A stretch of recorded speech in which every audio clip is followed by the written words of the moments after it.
નમસ્કાર, હું છું અંજલિ રાવલ અને તમે જોઈ રહ્યા છો ન્યૂ ભારત ન્યૂઝ. સવારના મોટા સમાચારમાં આપનું સ્વાગત છે. પીએમ મોદીના શાસનના 12 વર્ષ પૂર્ણ થતા ટ્રમ્પે શુભેચ્છા પાઠવી છે. યુએસ પ્રમુખ ટ્રમ્પની સોશિયલ મીડિયા પોસ્ટ જોવા મળી છે, ત્યારે પીએમ મોદીને ડોનાલ્ડ ટ્રમ્પે શુભેચ્છા આપી. ડોનાલ્ડ ટ્રમ્પે પીએમ મોદીને ગણાવ્યા પોતાના ખાસ મિત્ર. પીએમ મોદી મહાન વ્યક્તિ છે એવું ટ્રમ્પ દ્વારા કહેવામાં આવ્યું, ત્યારે પીએમ મોદી એક મજબૂત, બુદ્ધિશાળી અને સ્વસ્થ વ્યક્તિ છે એવું ડોનાલ્ડ ટ્રમ્પ દ્વારા કહેવામાં આવ્યું. અમદાવાદના કોટેશ્વર રોડથી એરપોર્ટ વચ્ચે મેટ્રો દોડશે. કોટેશ્વરથી એરપોર્ટ સુધી મેટ્રોની મંજૂરી મળી છે, જેમાં 6 કિલોમીટરના નવા કોરિડોરને મંજૂરી મળી. કેન્દ્રીય કેબિનેટે ફેઝ 2A મંજૂર કર્યો છે, ત્યારે ₹2168 કરોડનો પ્રોજેક્ટને મંજૂરી મળી છે. 5 નવા મેટ્રો સ્ટેશન બનશે અને એની જ સાથે એક અંડરગ્રાઉન્ડ સ્ટેશનનો પણ સમાવેશ થવાનો છે. એરપોર્ટ સુધી સીધી મેટ્રો કનેક્ટિવિટી રહેશે, ત્યારે મેટ્રો નેટવર્ક 78 કિલોમીટર નજીક છે. કોમનવેલ્થ ગેમ્સ પહેલા સુવિધા ચાલુ કરવામાં આવશે અને અમદાવાદ ગાંધીનગર જોડાણ વધુ મજબૂત બનશે. 2030 સુધી ISS નો પ્રવાસ પૂર્ણ થશે અને નાસા ISS ને નિયંત્રિત રીતે ઉતારશે. ₹9,500 કરોડનો ડી-ઓર્બિટ પ્લાન જે છે રજૂ કરવામાં આવ્યો છે, જેમાં પોઈન્ટ નીમોમાં કાટમાળ ફેંકાશે અને ISS છેલ્લા 25 વર્ષથી આની ઉપર કાર્યરત છે. 4.5 લાખ કિલોનું સ્ટેશન નિવૃત્ત થશે અને વાતાવરણમાં મોટો હિસ્સો બળી જશે. 250 થી વધુ અવકાશ યાત્રીઓ મુલાકાતે જશે, જેમાં 2030 સુધી ISS નો પ્રવાસ પૂર્ણ થશે. નાસા ISS ને નિયંત્રિત રીતે ઉતારશે અને ₹9,500 કરોડનો ડી-ઓર્બિટ પ્લાન છે. પોઈન્ટ નીમોમાં કાટમાળ ફેંકાશે અને ISS છેલ્લા 25 વર્ષથી આની ઉપર કાર્યરત છે.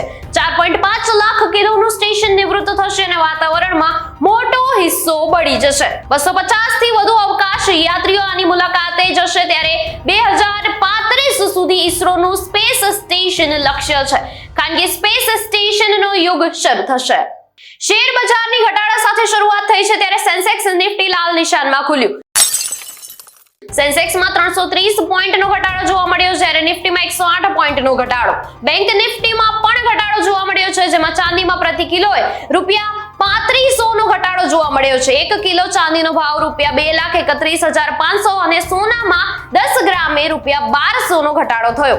10 ગ્રામ સોનાનો ભાવ ₹1,46,750 અને ક્રૂડ ઓઇલના ભાવમાં નજીવો વધારો થયો. હોર્મુઝ નજીક ઓઇલ ટેન્કર પર હુમલો કરવામાં આવ્યો, જેમાં 3 ભારતીય ક્રૂ સભ્યો હજુ ગુમ છે.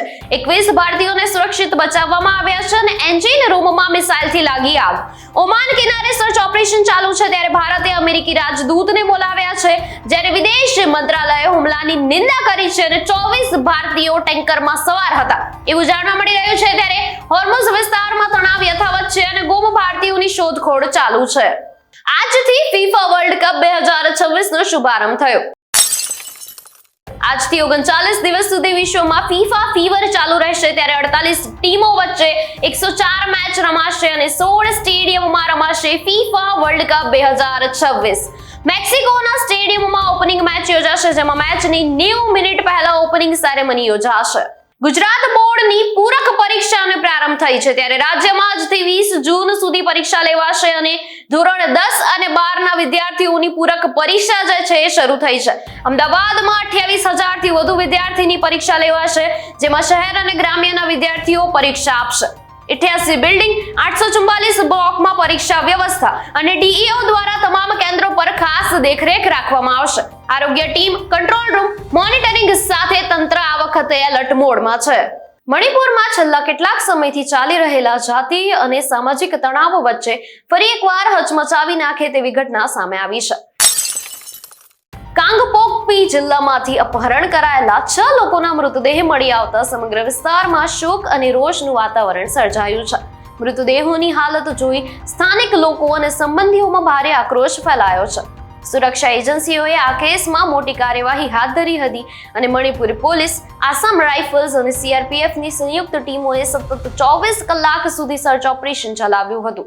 ગુજરાતની લોકપ્રિય સિંગર કાજલ મહેરિયા ફરી એકવાર ભારે ચર્ચામાં આવી છે, કારણ કે તેના નામે કોઈક અજાણી વ્યક્તિએ છૂટાછેડાની અરજી કરી દીધી.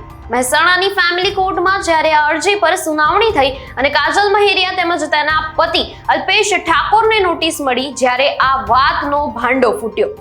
આવા અચાનક બનેલા ઘટનાક્રમથી કાજલ મહેરિયા અને તેના પતિ પણ સ્તબ્ધ છે, કારણ કે થોડા મહિનાઓ પહેલા જ કાજલે અંતરજ્ઞાતિ લગ્ન કર્યા હોવાથી બંનેના પરિવારજનોએ પણ વાંધો ઉઠાવ્યો હતો અને સામાજિક આગેવાનોએ વિરોધ નોંધાવતા પોલીસ સ્ટેશન જવાનો વારો આવ્યો. ગુજરાતમાં ડબલ ઋતુનો ચમકારો જોવા મળી રહ્યો છે.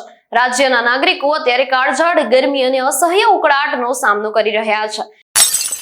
ત્યારે જ હવામાન વિભાગ તરફથી એક મોટા સમાચાર સામે આવ્યા છે. રાજ્યમાં વેસ્ટર્ન ડિસ્ટર્બન્સ સક્રિય થવાને કારણે ગરમીની વચ્ચે જ વરસાદની આગાહી કરવામાં આવી. વેસ્ટર્ન ડિસ્ટર્બન્સની સીધી અસર હેઠળ દક્ષિણ ગુજરાત અને સૌરાષ્ટ્રના કેટલાય વિસ્તારોમાં ગાજવીજ સાથે હળવાથી મધ્યમ વરસાદ પડી શકે છે, જ્યારે અન્ય જિલ્લાઓમાં વાતાવરણ વાદળછાયું રહેશે. પેટ્રોલ અને ડીઝલની વધતી કિંમતો વચ્ચે કેન્દ્ર સરકારે ઇંધણ ક્ષેત્રે એક મહત્વપૂર્ણ નિર્ણય લીધો છે. સરકારે 22% થી 30% સુધી ઇથેનોલ મિશ્રણ ધરાવતા પેટ્રોલ પરની એક્સાઇઝ ડ્યુટી સંપૂર્ણપણે દૂર કરી દીધી છે. આ અંગે સત્તાવાર નોટિફિકેશન પણ જાહેર કરવામાં આવ્યું છે અને સરકારના નિર્ણય મુજબ હવે E22, E25, E27 અને E30 શ્રેણીના પેટ્રોલ પર કોઈ એક્સાઇઝ ડ્યુટી લાગુ નહીં પડે. એટલે કે વધુ ઇથેનોલ મિશ્રણ ધરાવતા પેટ્રોલના ઉત્પાદન અને વેચાણને પ્રોત્સાહન મળશે. હાલમાં પશ્ચિમ એશિયામાં ચાલી રહેલા સંઘર્ષને કારણે વૈશ્વિક સ્તરે ઇંધણની સપ્લાય ચેઇન પર અસર જોવા મળી રહી છે. તેના કારણે કાચા તેલ અને પેટ્રોલ ડીઝલની કિંમતો પર દબાણ વધ્યું છે. આવી સ્થિતિમાં સરકારે આ નિર્ણય લઈને ઇંધણના ભાવને સ્થિર રાખવાનો પ્રયાસ કર્યો. ગુજરાત મુખ્યમંત્રી ભૂપેન્દ્ર પટેલે ખેડૂતોના હિતમાં મહત્વનો નિર્ણય લીધો. બાજરી, મકાઈ, જુવાર ટેકાના ભાવે ખરીદીની મર્યાદા વધારવામાં આવી છે. આ નિર્ણય ખેડૂતોના હિત માટે લેવામાં આવ્યો છે, જેનાથી ખેડૂત દીઠ મર્યાદામાં 75% વધારો કરવામાં આવ્યો.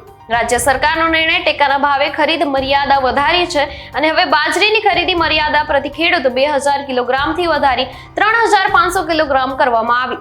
નોંધનીય છે કે આ નિર્ણય માટે અન્ન, નાગરિક પુરવઠા અને કૃષિ મંત્રી સાથે બેઠક યોજાઈ હતી. નવી જોગવાઈ મુજબ હવે તાર ફેન્સિંગ યોજના હેઠળ સહાય મેળવવા માટે મહત્તમ 1 હેક્ટર વિસ્તારનું ક્લસ્ટર જ માન્ય ગણાશે. અગાઉ ખેડૂતો 2 હેક્ટર સુધીના વિસ્તાર માટે ક્લસ્ટર બનાવી સહાય મેળવવા પાત્ર હતા, પરંતુ તાજેતરના સુધારા બાદ આ મર્યાદા ઘટાડવામાં આવી છે. ચીન સરકારે જૂન-જુલાઈમાં ભારતીય નાગરિકોને કૈલાશ માનસરોવર યાત્રાની પરમિટ પર પાબંદી લગાવી લીધી છે. ડ્રેગનની અવળચંડાઈને લીધે શ્રદ્ધાળુઓ તિબેટ-ચાઇના બોર્ડર પર અટવાયા છે. હવે માત્ર બિન નિવાસી ભારતીયને જ કૈલાશ માનસરોવરની યાત્રા માટે મંજૂરી આપવાનું નક્કી કરાયું છે. ટૂંકમાં ડ્રેગને ભારતીય યાત્રાળુઓની આસ્થા પર ઘા કર્યો છે.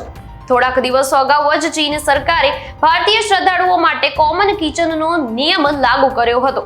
ધાર્મિક માન્યતા સાથે પ્રાદેશિક સ્વાદ જાળવવો મુશ્કેલ બન્યો હતો. તેમ છતાં યાત્રાળુઓએ ચીન સરકારની મનમાની ચલાવી લીધી હતી.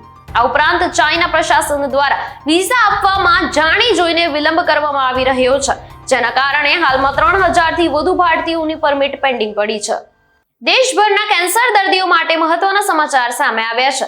કેન્દ્ર સરકારે નેશનલ ફાર્માસ્યુટિકલ પ્રાઇસિંગ ઓથોરિટી એટલે કે NPPA ને કેન્સરની 2 મહત્વપૂર્ણ દવાઓ સિસ્પ્લેટિન અને કાર્બોપ્લેટિનના ભાવ વધારવા માટે સૈદ્ધાંતિક મંજૂરી આપી છે.